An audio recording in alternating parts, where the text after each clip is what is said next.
Hey friends, let's create a double page scrapbook layout today of a wintry scene. I'm going to build on my base here using the paper called Winter Meadows from Stampin' Up.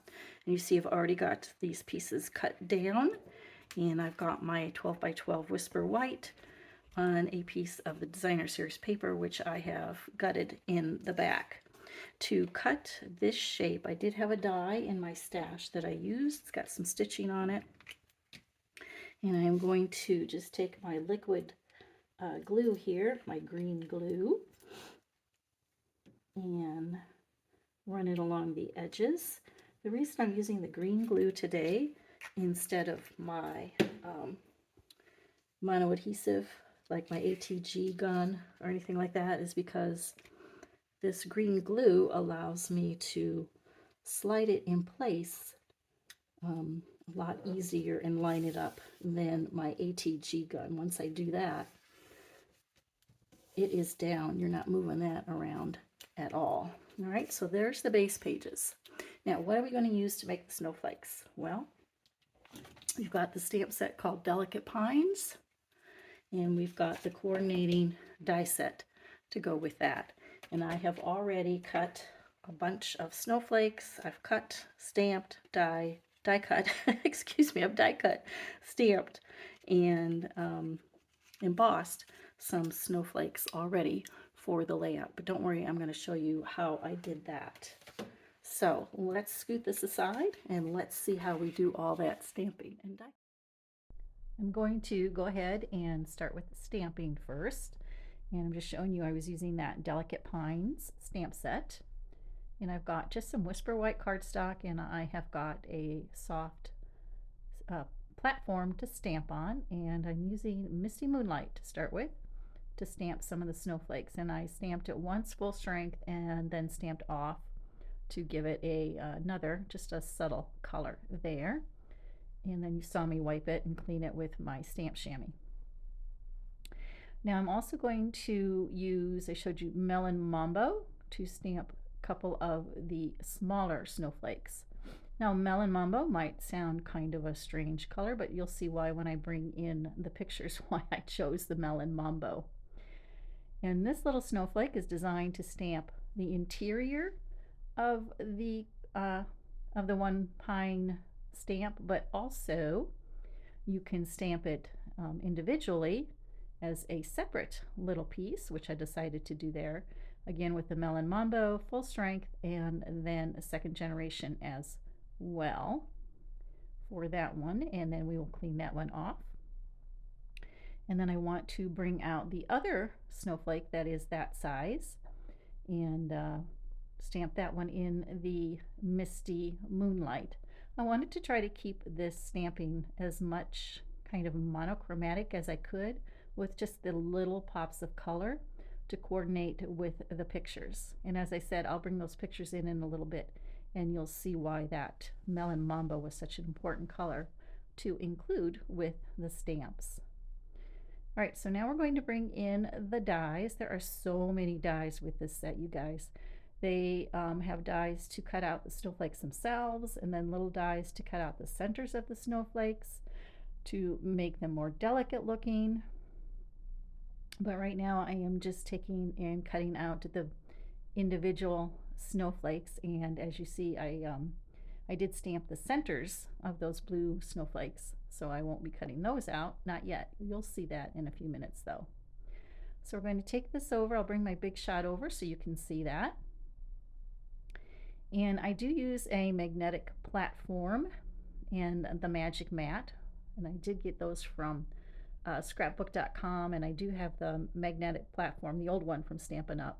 But I do also tack it down with some washi tape just to hold it in place, because sometimes the magnets tend to jump around on the magnetic platform. And then they just pop out really easily. The washi tape doesn't stick, so there's no problem with that. And then as you see there, also included die cutting a couple of the standalone shapes, and I'll show those to you in just a minute. And here's one. It's the little sprig shape, and that just popped right out. So I cut a few of those in the white, and then also these pine boughs. That's like 2 of them with a circle piece in the center, and those are meant to be put together. You line up those circles behind the snowflake, and that just gives it a little another added dimension, just to make it look, I think it just looks even more delicate and gives it some more dimension there. I also think those little pine boughs look like fish bones for some reason. I keep thinking they look like fish bones. If you had a fisherman in your family, I suppose there's some way you could use it. I don't have a fisherman, so I'm just going to stick to the snowflakes. And I made a bunch of those to put on the layout. All right, so now for the big one.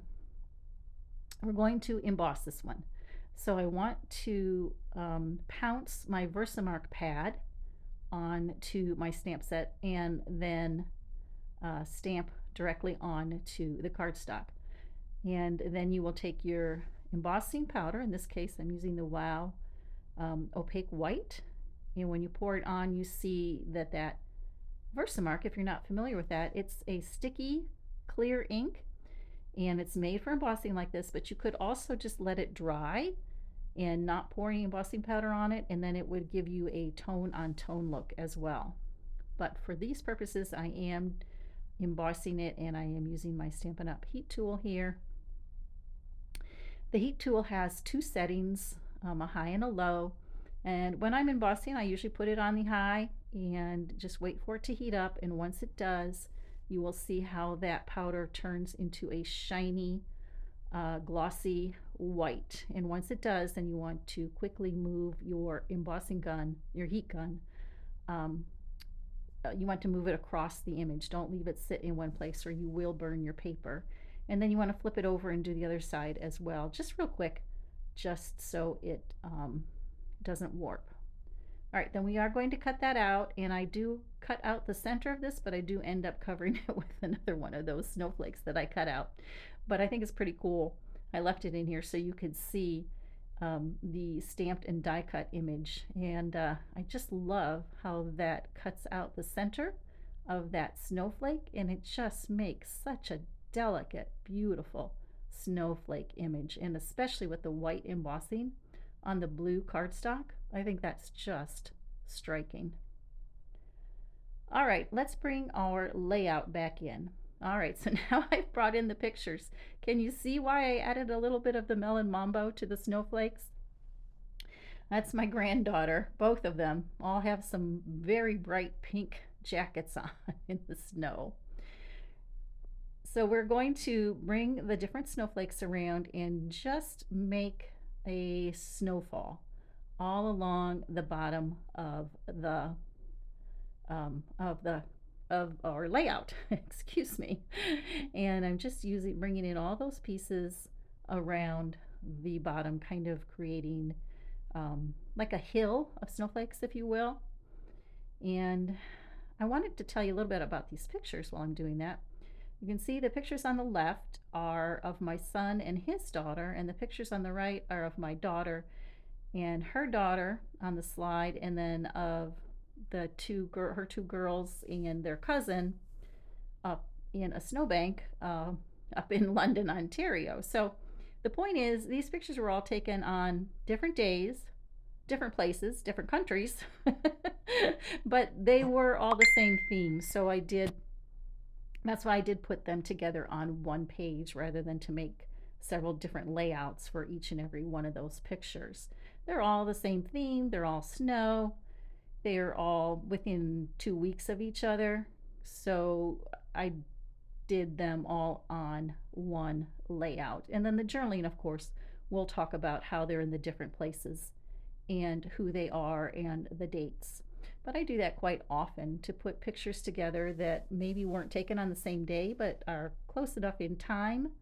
And if they're the same theme, it works out quite nicely rather than doing so many different layouts. All right, so more techniques. This one, we are building the title, and I did use the I don't know if I brought that in to show you, but I did use the banner alphabet with that to cut out the large letters, and I'm building the word snow flurry. Oh yes, there it is. I brought that in for you. I built the words snow flurry to go along that curve on the top. And the way I did that was I first cut the letters out and then put the cut letters in my embossing folder. And this is one that I've had. It's from Stampin' Up, but this is way back in the day. And it had a, it looks like a snowfall on it. So I embossed those images first. And because I am using the two-tone cardstock, I can sand it to expose the white core underneath. And it's just up to you how much sanding you want to do to it, because these pictures I wanted to create kind of a blizzardy feel. I just really sanded it down almost to expose almost all of that white core, but of course I left a lot of it there so it looks like a snow blizzard. And then I cut the same letters out of just the plain white cardstock, tore them in half, and then I will take and with my glue and glue them down on top of each corresponding letter. And I could have stopped there, but why? When you have so many cool things in your stash, like this, the shimmery white embossing paste. You guys, I wish you could see this in real life. It is so sparkly. It looks like frosting. So you take your spatula, I'm just taking a pointed spatula here, and I am spreading it on the white. And I put that coffee filter down just to protect my surface. And I am just spreading it around, not, I'm just being, oh, what's the word? Just random, okay? Like a frosting your cupcake, but not smooth. And then when that dries, it's all sparkly and shiny, and it looks like snow.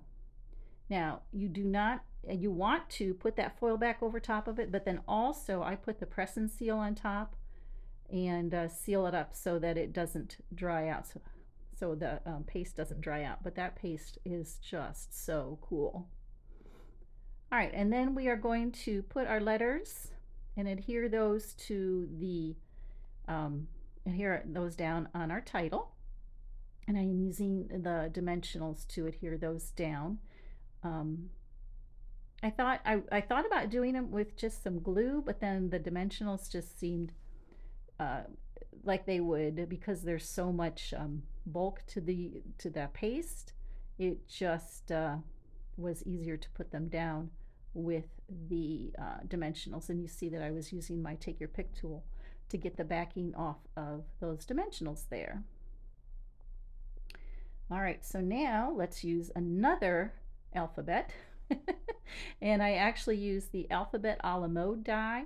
I just wanted the word A, the letter A, out of that one, and I'm using the Misty Moonlight paper, and I'm showing you I'm using the alphabet a la mode there to cut out the word A to put on top of that little snowflake. And I also was showing you I have the word of fun cut out of black, but I didn't want to introduce any black. So that's why I decided to use the Misty Moonlight, and this is another alphabet set. I forget what that one's called, but it's the one that has all the alphabet in one pass through, and so you cut it all out at once. I will look that up, and I will be sure to link that down below. All right, so but I did use that one, and I put those letters right on top of the photo. So the title reads A Snow Flurry of Fun. All right, and then we are just getting our dimensionals, and we're taking one of those snowflakes that we stamped and die cut to put at the beginning of the title, because I thought that word A just needed something on it to make it stand out a little bit so that it wouldn't get lost. And then I just added some more of those little snowflakes that I had already stamped and die cut, and just put those around the title as well. Now I'm just showing you how I use a T-square ruler and my pencil to draw lines, and I also take my journaling and write it out in pencil first, and then I go over it with a journaling pen. And I just happened to have a fine point blue, like a La Pen, that matched the layout perfectly, because like I said, I didn't want to introduce any more of those colors like black in there. So I'll just hold that up for you so you can see how I've added the journaling, and I actually did it in my own handwriting this time. Don't forget to be putting your own handwriting on your scrapbook pages, because that's part of your story as well. And I don't know if you can see it, but I did add some of the hues of blue flower gems around the page as well. That's it for today. Thanks so much for watching. Don't forget to subscribe and hit that notification bell. Until next time, thanks, friends.